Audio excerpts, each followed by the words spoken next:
ላለፉት 4 ተከታታይ ሳምንታት ስናቀርበው የነበረው የጸጸት እውነተኛ የ90ዎቹ የአሜሪካን ሀገር የህይወት ተሞክሮ የመጨረሻውን ክፍል ይዘንላችሁ ቀርበናል። ጸጸት። ጸሐፊ ግርማ ዘገየ። ታሪኩን የምተርክላችሁ ቤተልሔም ሰለሞን ነኝ። እስከ መጨረሻው ያድምጡት። ናፍቆት ሚዲያ የተለያዩ እውነተኛና አስተማሪ ታሪኮች የሚቀርብበት ናፍቆት ሚዲያ። አይተው ሲጨርሱ ለሌላው እንዲደርስ ሰብስክራይብ፣ ላይክ፣ ሼር ማድረግዎን አይዘንጉ። ናፍቆት ሚዲያ።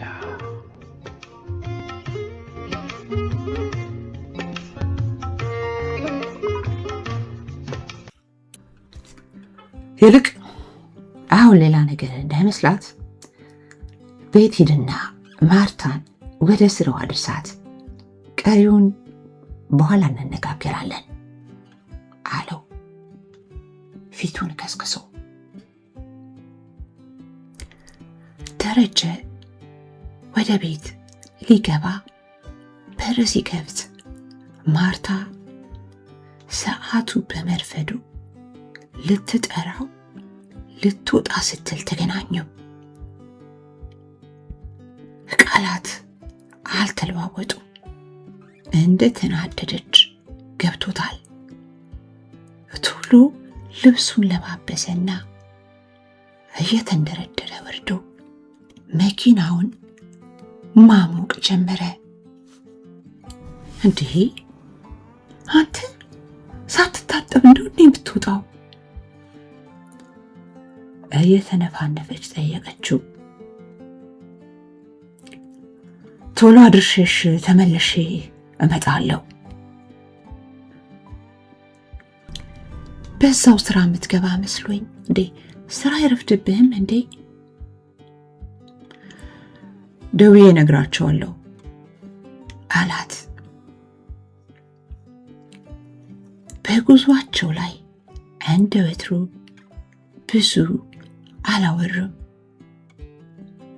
መስሪያ ቤቷ በራፍ ላይ አውርዷት እየተጣደፈ ተመለሰ። ወደ ቤቱ አልገባም።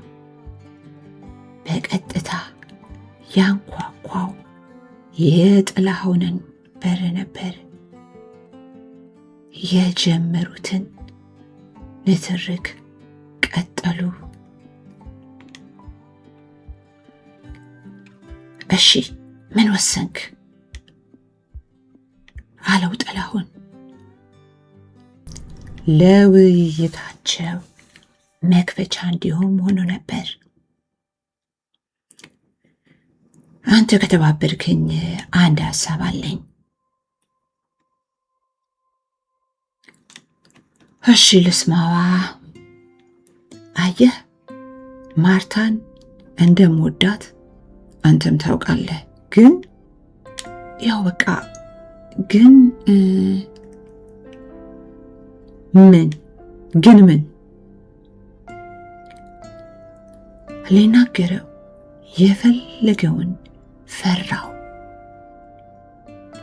ምን አስፈራ? ንገረኝና ልወቀው። እሷስ አትወድህም? ትወደኛለች፣ ግን የምዘልቅበት አልመሰለኝም። አላደል በቃ የግል ችግር አለባት። እሱ ብቻ አይደለም፣ ለምን እንደሆነ አላቅም የፈራኋት መጣው። ለምን ጠየቀው። እኔ እንጃ እንዳለው ገና ለገና አዲስ ለምትመጣው ብለህ ንጹሐን ልጅ አትጣላት አለው። አልገባኝም። ችግር አለብን ነው የምልህ። ችግሩን ሌላ ጊዜ ትነግረኛለህ። አሁን የወሰንከውን ብቻ ንገረኝ።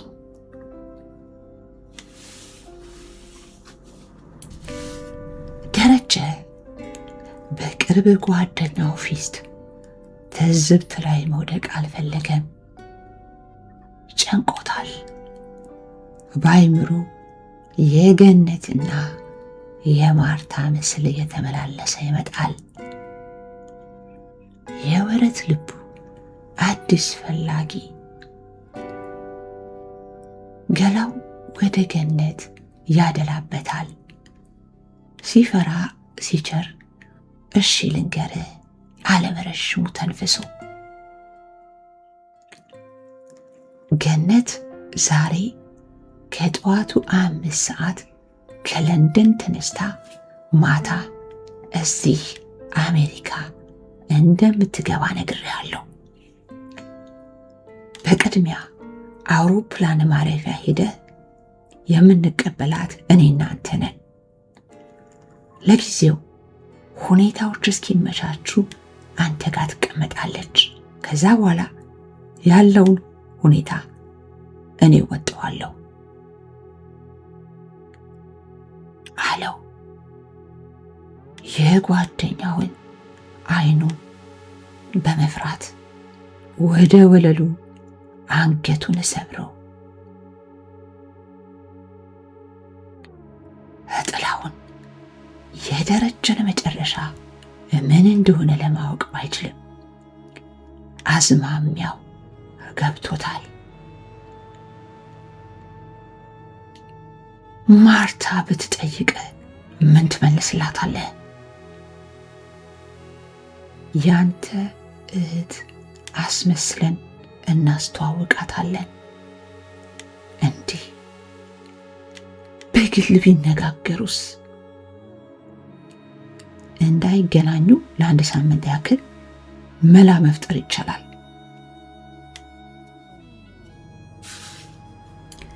አንድ ሳምንት ነው ያልከው? ከ1 ሳምንት በኋላ ምን ልታደርግ አሰብክ? የዓመት ፈቃዴን ወስጄ ገነትን አገር ላስጎብኛት ካሊፎርኒያ ይዣት ሄዳለሁ። ከዛማ ቦታው ከተስማማን አሜሪካ እንደው ሰፊ ነው አለና የጀመረውን ርዕስ አንጠልጥሎቶ ላትመለስ ነው አይደል እቅድ? የትዝብት ጥያቄ ጠየቀው ጥላሁን። እኔም እሷም ከወደድ ነው ማለቴ ነው። ምኑን? ሀገሩማ የኖርክበት እኮ ነው። ምኑን? ጥላሁን የደረጀ ዳር ማለት ገብቶታል። የክፉ ቀን ባለውለታው ስለሆነ ተናግሮ ሊያስቀይመው አልፈለገም። ግን በዚህ የሰይጣን ተግባር ላይ መተባበሩ ነፍሱ በሲኦል አዳራሽ ውስጥ የምትንሳፈፍ መስሎ ታየው። ብዙ አልቆዩ። ከሰዓት በኋላ ሊገናኙ ተቃጥረው ወደ ፊናቸው ተበታተኑ። የቀኑ ብርሃን ለምሽቱ ተራውን በሚያስረክብበት ወደ 1 ሰዓት ገደማ ማርታ የዕለቱን ረጅም ስራዋን ጨርሳ በሐሳቧ የወሰነችውን ለመፈጸም ወደ ትልቅ ገበያ አዳራሽ አመራች። ገቢዋ መጠኑ እንዲጨምር ብዙ ሰዓት መስራት ከጀመረች ከረምረም ብላለች። የቤት ዕቃ ለመለወጥና የወደፊት እቅዳን ለማሟላት ገንዘብ ወሳኝ መሆኑን ስለምታውቅ የረዥም ጊዜ ተስፋዋ እንጂ የጉልበት ድካሟ አይታያትም። የገበያ ዕቃ ማኖሪያውን ጋሪ እየገፋች ወደ ውስጥ ዘለቀች። ለወትሮ የምትገዛቸውን ሸቀጦች ጫነችና ወደ መጠጥ መደርደሪያው ክፍል አመራች። አንድ ሻምፓኝ፣ አንድ የወይን ጠርሙስ አነሳችና ወደ ሌላው መደርደሪያ አለፈች። አንድ ረዥም ሻማ ጨመረችበት። የገበያ ጣጣዋን ጨራርሳ ገበያውን ጥላ ወጣች። ሰውነቷ ግን አንድ የማታውቀው ነገር አስጨንቋታል። ጠዋት አልጋ ላይ የጀመረችው ቁም ነገር በዛሬው ምሽት ስለምትወጣው ተነፍሳ እስክታራግፈው ድረስ አይምሮዋ ተረብሿል። ለምሽቱ ዝግጅቷ መሆን ያለበትን በአይምሮዋ እቅድ ታወጣለች። የሻማዎቹ አቀማመጥ፣ 2 ወይን የተሞሉ መለኪያዎች፣ ጠረጴዛው መካከል ትኩስ ቀይ አበባ፣ ደረጀና እሷ ግራና ቀኝ ተቀምጠው ቀለበት የሚያደርጉበት ቀን ሲወስኑ ዘሎ ሲጠመጠምባት በሐሳብ ታያትና ፈገግ አለች። በጣም ካልተቸገረች በስተቀር ከስራ ስትመለስ ደረጀ እንዲወስዳት አትደውልለትም። በአብዛኛው የስራ ሰዓታቸው ስለሚለያይ የሚያደርሳት ካጣች አውቶቡስ ስለምትጠብቅ ወደ መጠበቂያው ተጠግታ ቆመች። ግን የማታውቀው አንድ መጥፎ ስሜት ሰውነቷን ይወራታል፣ ራሷን ያስጨንቃታል። ምን እንደሆነ ማወቅ አልቻለችም። እቤቷ ገብታ ለምሽቱ የሚሆን ዝግጅት ስትጀምርም ትከሻዋን ክፉኛ ከብዷታል። ምነው ዛሬ ደረጀ በጊዜ መጥቶ በገላገለኝ አለች ለራሷ ብቻ በሚሰማ ድምፅ።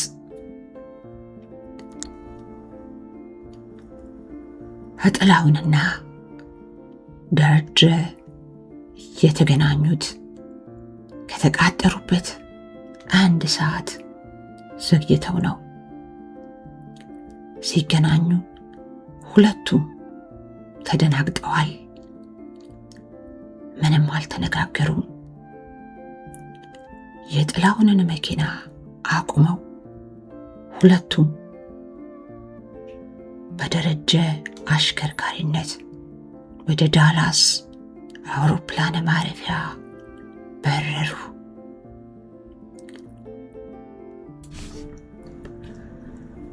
ባለረዥም ሽንጡ የብሪቲሽ አየር መንገድ አውሮፕላን ገነትን ከነኮተቷ አሳፍሮ በአሜሪካ ምድር ላይ ያንዣብባል። ለማረፍ ተራውን እየጠበቀ ደረጀ የማርታን ምስል በመኪናው በኋላ መስታወት ውስጥ እየተመለከተ መስሎት አይኑን አርገበገበና ምን ነው ዝም አልክ አለ ወደ ጥላሁን ዞር ብሎ። ከህሊናዬ የማይፋቅ ጸጸት ውስጥ ከተትከኝ አለው እንባው ቅር እያለ። ምስኪን ማርታ አለ በሆዱ የትርኢቱ መጨረሻ እየናፈቀው። ተፈጸመ። ፕሮግራማችንን ሰብስክራይብ፣ ላይክ፣ ሼር ማድረግዎን አይዘንጉ።